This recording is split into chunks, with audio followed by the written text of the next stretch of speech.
Well, welcome back. This is week 2 of the Vajrayogini class, and we are starting chapter 2 in the book. There's only 3 chapters, so this one's a long one, and we'll just be doing the first half of this chapter this week. And it is on the cult of Vajrayogini in India. And so there is, starts off with an overview of the sadhanas of the Guhya Samaya Sadhana Mala collection. And so this is a collection of 46, as we talked about last time, different sadhanas. And we'll focus on one in particular as we get into it in more detail in chapter 3. But right now what she's doing is going through and highlighting some of the main ones and in the various sub-collections that we talked about within the larger one. And one of the things that she points out is that with Vajrayogini, there's really a very rich and varied level of content. And in this collection, that is reflected among all of these different sadhanas that are a part of that. She points out once again that it was developed sometime between the 10th and 12th centuries, and that she talks about quite a bit the influence of Shaivism as a part of this.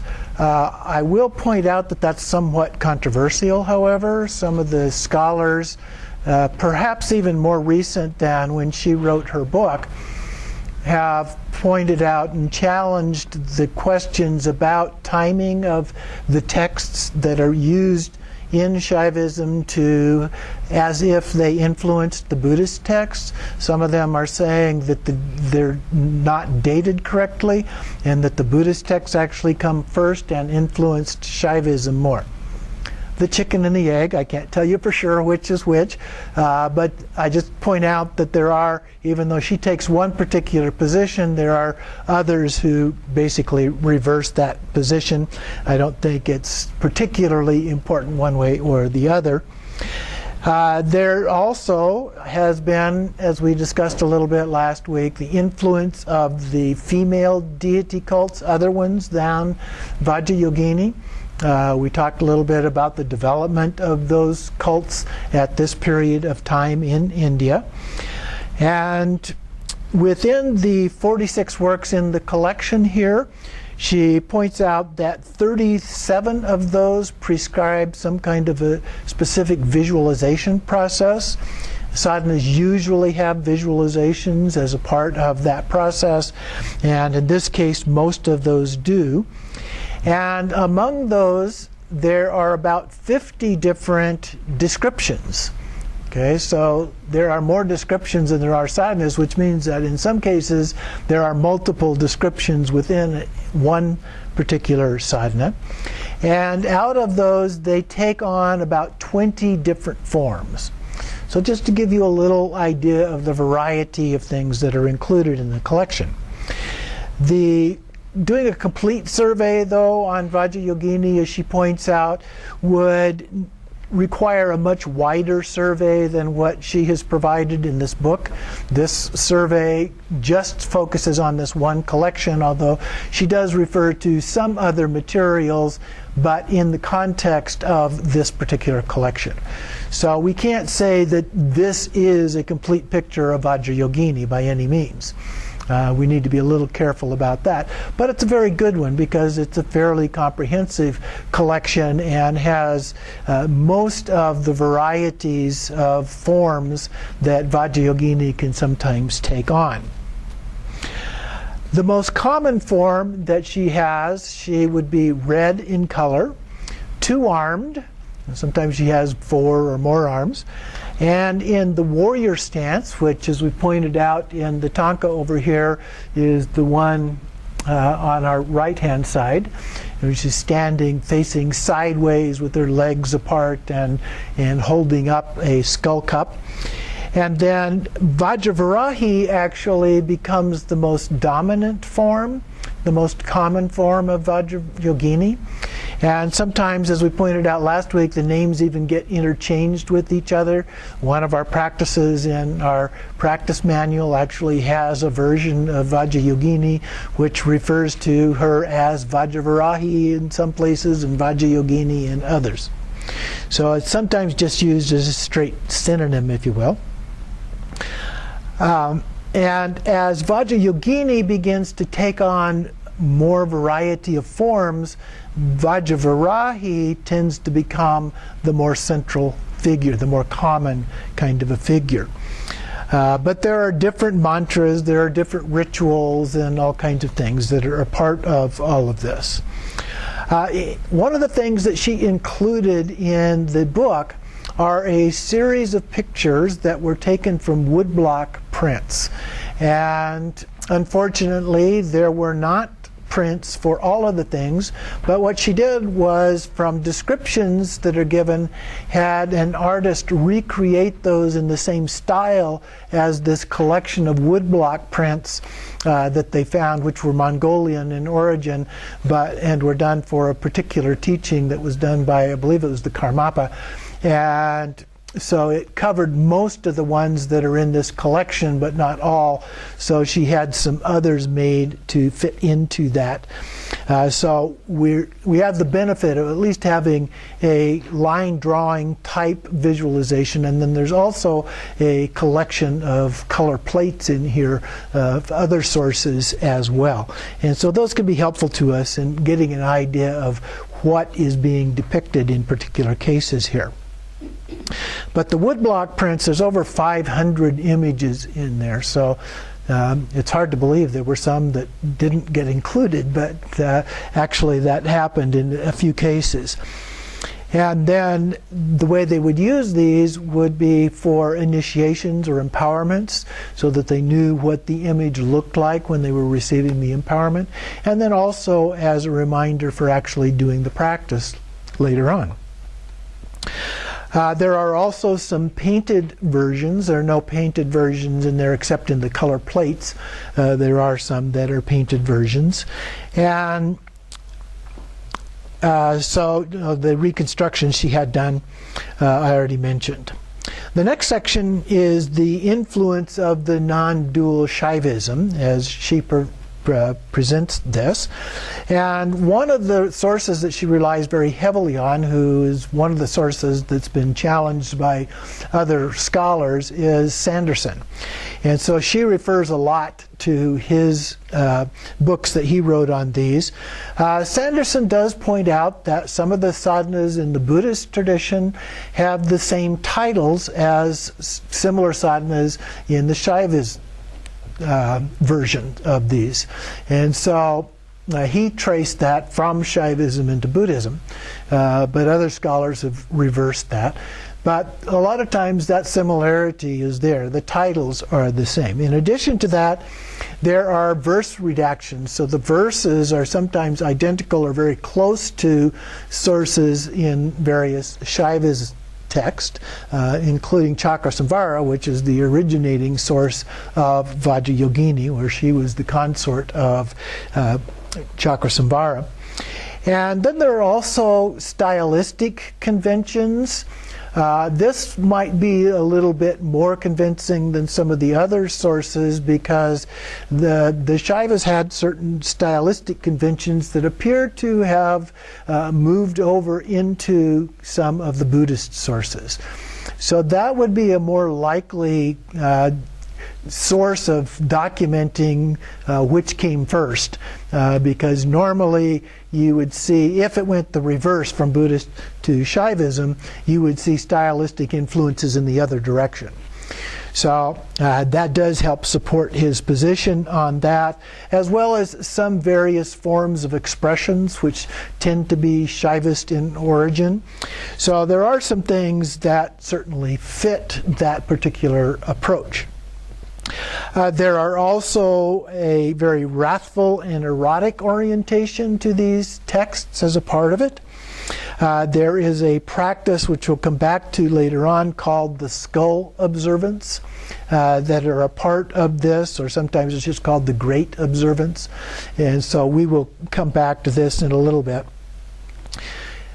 And as I mentioned, the root is in Chakrasamvara, and the Shaivas have a version of Chakrasamvara as a part of their texts as well. So then she talks a little bit more about the Shaiva cults. It's basically a form of Shiva worship. Shiva is a god associated with the Vedas and the development of Hinduism. And so this is a branch of Hinduism, would be the way I would look at it. Some look at it that way, some don't. But they have that in common in terms of the source of their development. And in one of the branches of that called Mantra Marga, that particular branch has several characteristics associated with Vajrayogini that she points out. One of those is a sub-branch within that called Mantra Pita, and refers to seat of the mantras. And so within this branch of Mantra Marga, we have Shiva depicted as Bhairava, which is a wrathful form of Shiva.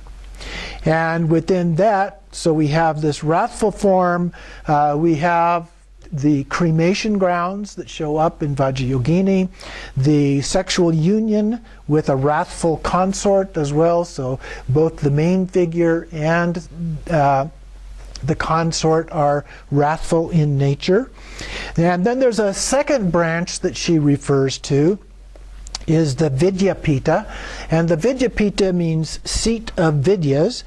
And these are even more wrathful than the other forms. And they are principally esoteric cults based on feminine power, is the way that she describes it in the book. And so she refers then to Shakti, who is a wrathful feminine form in the Hindu tradition as a part of that, and also within the Shaiva cults. And then within that, so we're kind of subdividing finer and finer here as a part of this, we have the Trika cult. And in this particular one, we have the development of something that is fairly unique.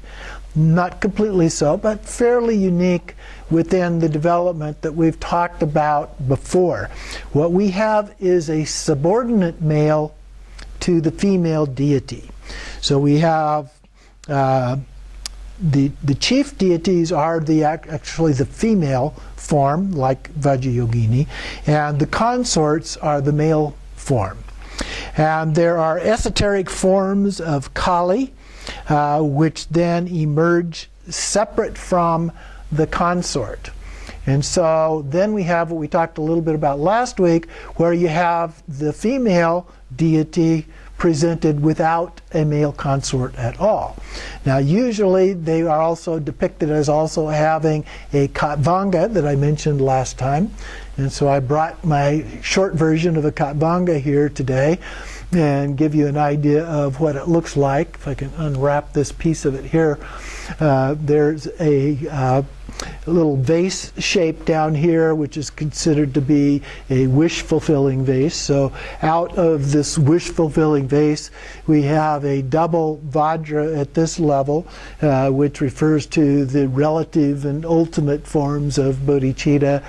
And so then we have three heads here, which tend to refer, or are often described as referring to the three kayas, the Nirmanakaya in a physical form, the Sambhogakaya in a rainbow body form, and the Dharmakaya, which isn't really a body per se, that transcends, more of a transcendent kind of a form. And then these tend to come in two general forms at this point for the top part. Now this one has a Vajra. Now Vajra often is translated as indestructible. And so when we talk about Vajrayana, yana is vehicle, so it's the indestructible vehicle.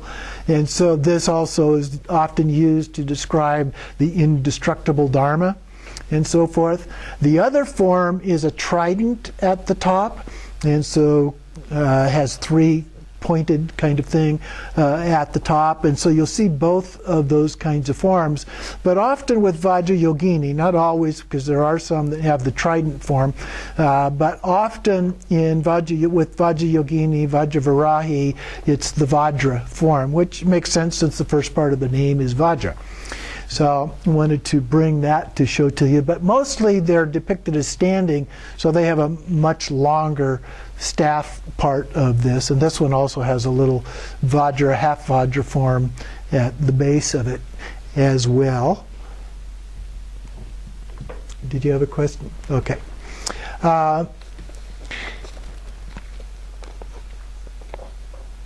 Okay, so then there's another subcult within this called the Krama cult. And in that we have very fierce forms of Kali. One form, a goddess, is worshipped in the mandala of 12 identical Kalis, stamping on Bhairava or wearing parts of his body as ornaments. So becomes even more wrathful in this particular sect within the tradition. And so then she kind of summarizes some of these, that it has this wrathful and erotic orientation. And so then she goes into a little bit more detail about this aspect. She talks first about the outer path, the Ati Marga stream, which appears to have developed sometime around the 2nd century CE. And this is what she refers to as a very extreme version of this called Lakulas. And they are adopted the appearance and behavior of Rudra, who is a wrathful Vedic form of Shiva, by immersion in the god. And so in terms of their practice, they just immerse themselves in the being of the god.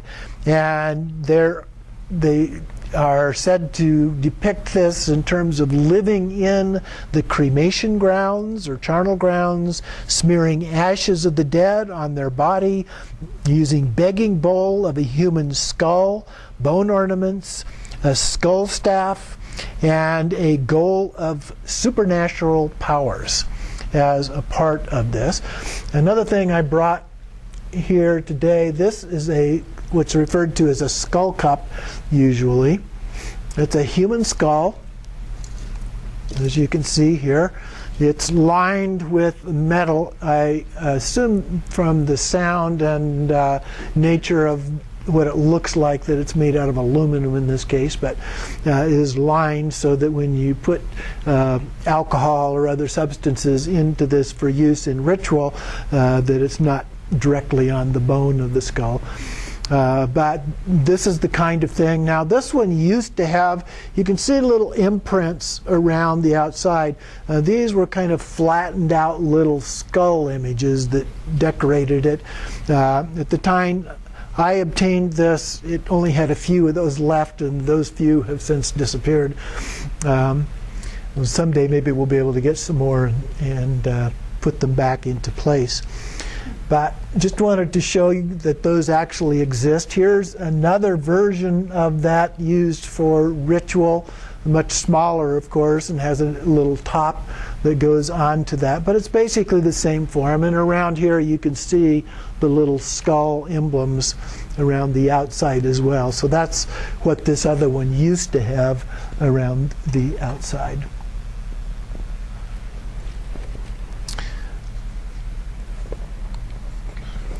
Another branch, we mentioned the Mantra Marga branch before, and she describes here that it was modeled on a terrifying Shiva, worshipped with impure substances.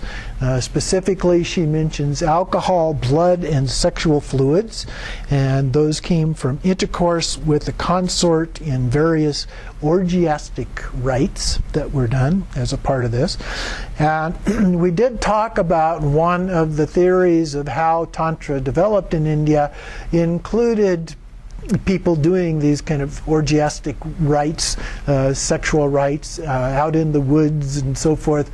And a little bit like the best comparison I could think of is in the 60s in the US during the countercultural movements. We had something that was roughly of that same kind of a nature, not as ritualistic, I don't think, as this was. In terms of Buddhist forms then, she comes back to talk a little bit more about how these Shiva type beginnings began to move into the Buddhist tradition. And so the Buddhist forms are also identified with the deity and worship with impure substances. A lot of times in Buddhism, though, the impure substances are not always literal substances, especially today. Those are almost done in a symbolic way. So with the skull cup, for example, we would probably use either wine or whiskey or something like that as the alcohol, and instead of blood and some of the other substances. Now sometimes we use red wine, which would be a representation of the blood. The Dutsi pills, if you're familiar with those, might be used for some of the other substances and so forth. So it becomes more of a symbolic kind of a nature. And here in the Buddhist forms, we have Chakrasamvara, of course, is also a very important part of that in some of the lineages, the Kagyu lineage and the Gelugpas in particular. That's one of the major tantras that are followed there. Depicted, in this case, the consort we're referring to here, depicted as having a skull necklace. Sometimes that's said to have 51 different skulls. They're fairly small kinds of skulls to get around the neck, 51 of those.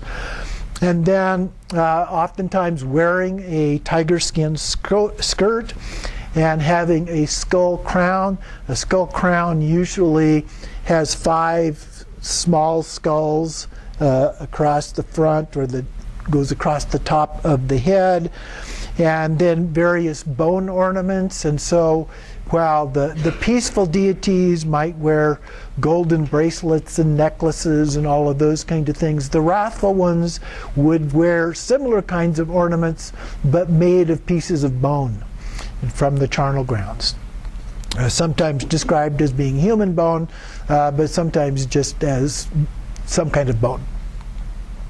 So I have my little bone mala here made from yak bones that I was assured did not come from the killing of yaks, but from yaks that died in some other means, and the bones were used for that purpose. So the goal in this particular case is, of course, enlightenment. So rather than magical kinds of powers, which the Buddha is said to have advised against, and to focus more on enlightenment. And so that's the goal of the Buddhist version. It involves the worship of female deities, wild yogis, and the impure offerings and so forth. The Shaiva gods are trampled underfoot in this case. So we've got a little competition going on back and forth. It's not just Shaiva, but in some cases other Hindu gods and so forth are depicted as a part of this, as a sense of Buddhist superiority, if you will. And of course they did the exact opposite of that, and they took some of the Buddhist deities, the Buddhas of various forms, and put those underneath being trampled. So some of that competition going on. The next category, though, that we need to talk about is what she refers to in the book as transgressive discipline. And so the Buddhist sexual practices are grounded in metaphysics of non-duality. Well, what does non-duality mean? It has different kinds of meanings in different contexts. Sometimes we also use the term one taste interchangeably with non-dual.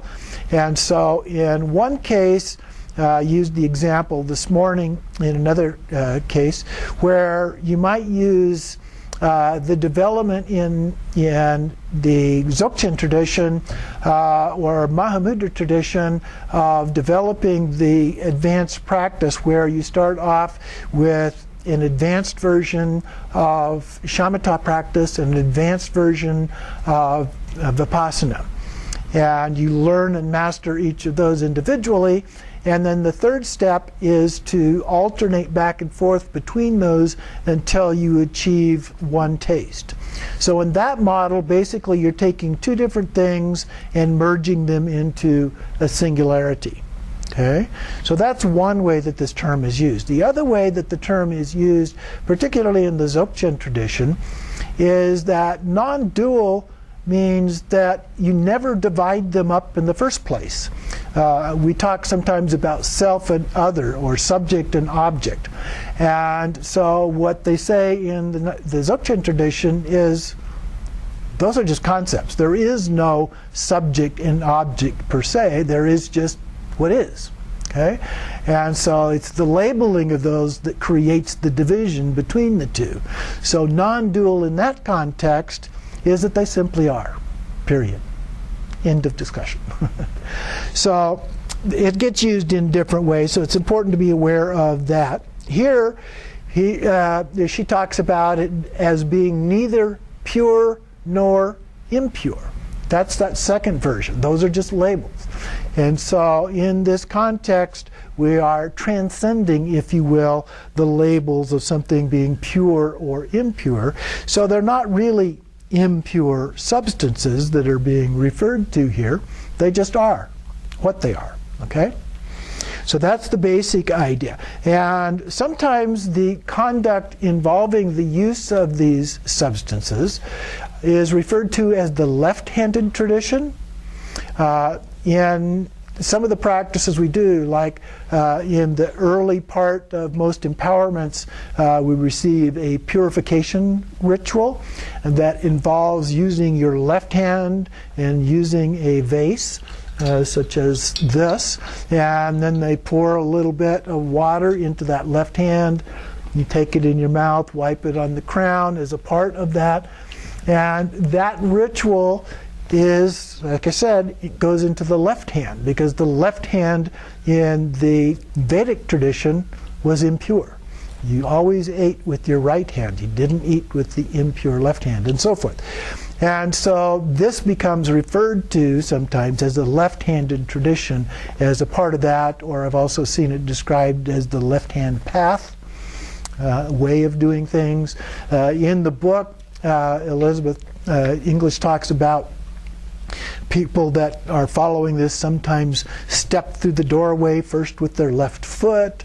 They use the left hand as the dominant hand for various kinds of things.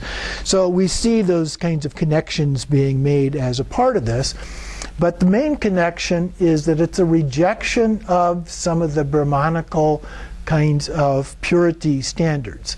The Vedic tradition was very, very big on purity and following all that, lots and lots of rules. Now, it was one of the reasons that about the beginning of the first century, there tended to become somewhat of a rejection of the Vedas in India. Wasn't complete, but it eventually became converted into what we would call today modern Hinduism, which eased away from some of those kind of things and into different kinds of approaches based on the same ancient traditions in general, but a transformation or rethinking, if you will, of some of what that was all about, as best I understand it. I'm not a Hindu scholar by any means, so don't take me in real literal ways. I may just be wrong. But that's how I understand the development of that. So another part of this then, which is in this context of transgressive discipline, are the references to the cremation grounds. Death was the worst of the things to avoid. So they engaged death directly in the cremation grounds and so forth. Use of human bones, the ashes that we mentioned previously, and also engaged with consorts from the most taboo groups, and groups here being referred to as the caste system. And of course the Brahmins were at the top, but everybody else was in some degree or other, till you get down to the untouchables, which wasn't actually considered to be a caste system, but as in terms of a class, certainly were treated as if it was. But those groups included close relatives, untouchables, contaminated classes, and so forth. So all of those were directly included in these practices. The ideal consort is considered to be erotically provocative, young, beautiful, and an initiate. And if they're initiate, at least in the Buddhist tradition, we're talking about nuns. Okay? So that's the kind of thing that needed to be then addressed by Buddhism. How do we do this? I mean, nuns have taken vows of celibacy.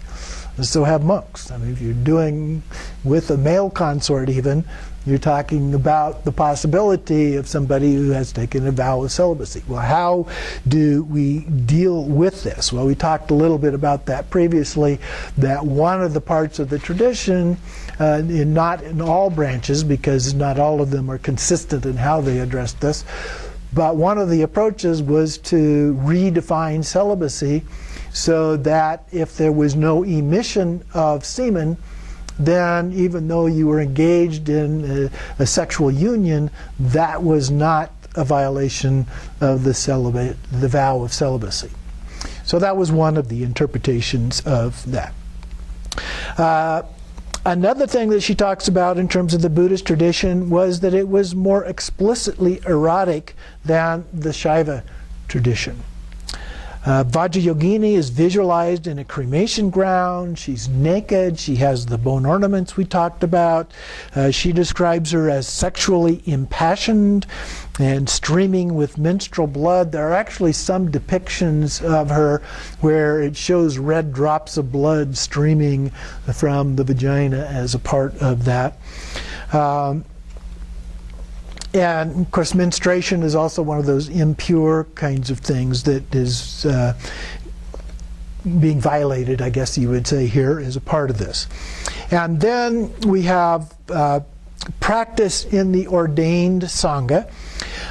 So this required either a reinterpretation, as I mentioned just a bit ago, and she also mentions in the book, or a direct intentional violation of the vow of celibacy. Okay? And apparently both of those approaches were used at different times. Now, what appears to me is that most of the time the intentional variations or violations of those are done only by the people at the very highest levels. It's done in this reinterpretation, if you will, of impure or not impure, and so that you're at a point where you've transcended, if you will. So it's a higher view, if you will, like in Dzogchen, like in Mahamudra, where you're not differentiating. It's the non-dual approach to things. So at that point, you've transcended, if you will, or at least that's the explanation being used. You've transcended, so you're not directly violating it, even though at an ultimate, from an ultimate view, only at a relative point of view. And she also points out that what we're doing here is we're using passion to transcend passion. When we look at the human realm within the 6 realms and the different poisons associated with them, passion is the one that's associated with the human realm. And so that's the thing that's considered to sometimes be the most challenging to deal with in the human realm. And all of the tantric approaches to dealing with these are like fighting fire with fire. It's considered to be a dangerous thing to do, even though it can also be a very powerful and very effective way of doing the things.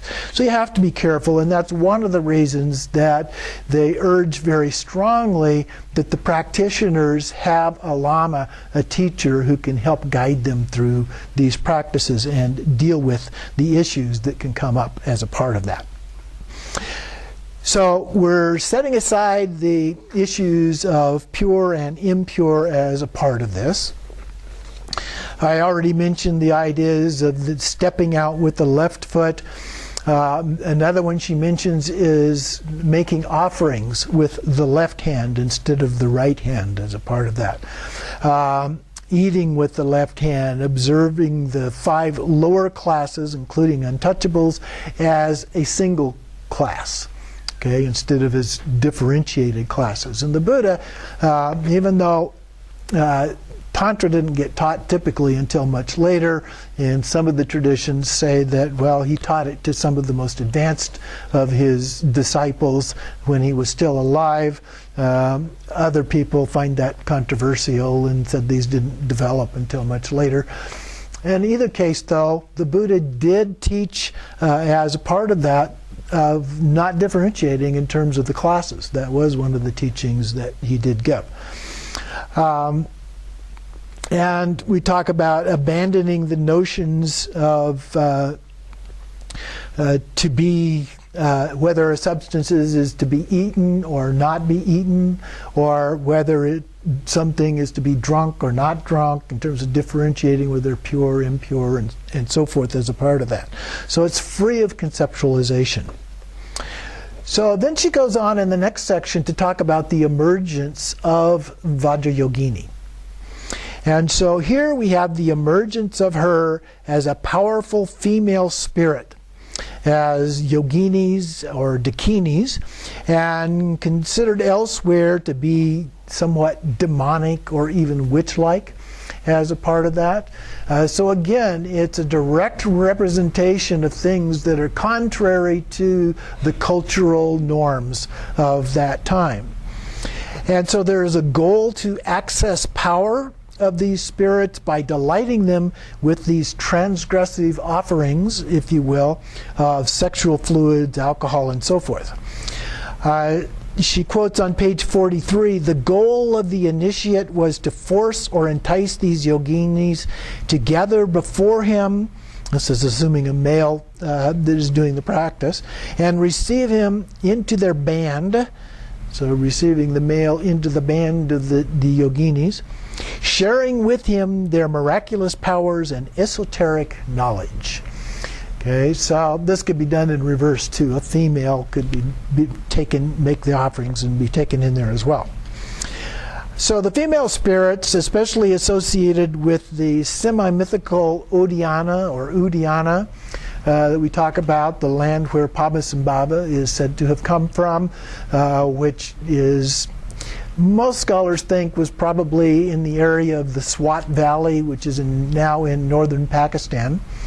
And so it's often referred to as the land of the Dakinis, or certainly there are lots of stories about Dakinis in that area. And so these female spirits in this area are closely tied to this word Dakinis, and there are many legendary tales about them and so forth, including Vajravarahi. So we do have tales that come out of that particular area in that relationship.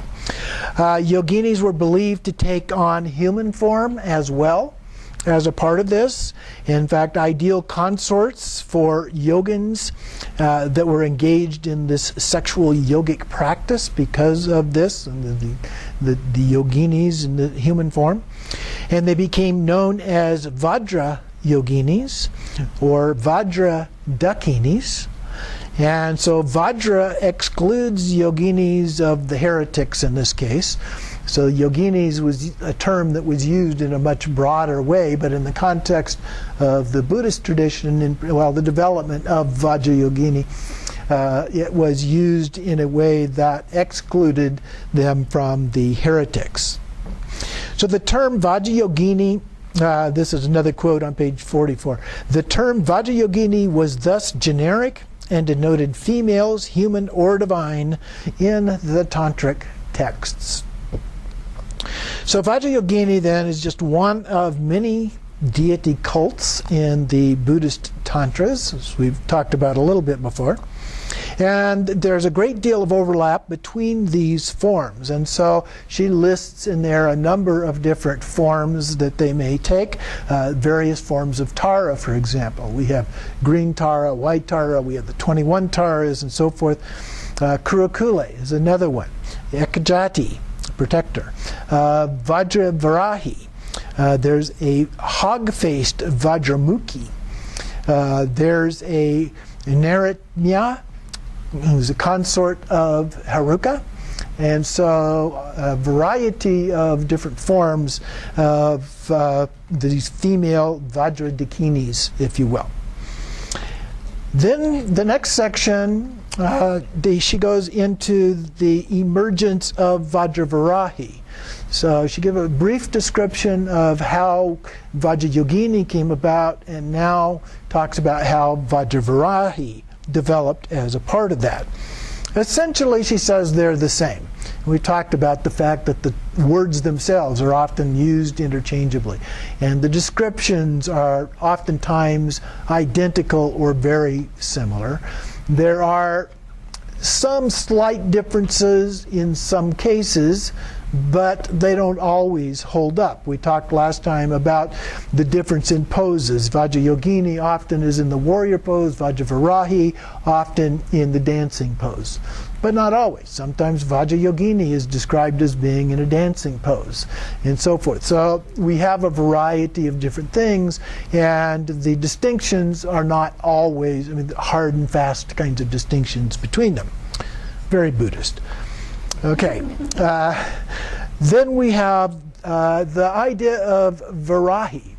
What is Varahi? Varahi is a word that refers to a hog or boar. And so the origin of this comes from a Brahmanical goddess Varahi who had a hog face and often was depicted with 4 arms and holding a hook, a noose, a hammer or mace, and a spear in the 4 hands. She was often pot-bellied, fierce, depicted as being very powerful, and was typically invoked to destroy enemies. Now, in Buddhism, when we use terms like that last one, the enemies, those enemies are not people out there that we don't like. They're our own inner demons, if you will. Okay, our own mental obscurations and afflictive emotions and so forth. So she was fierce and wrathful, but not always with a hog's head. Now this would be Vajravarahi.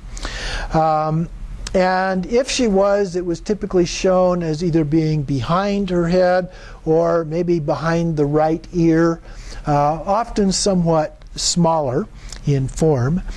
And the hog in Tibet was often typically associated with protection.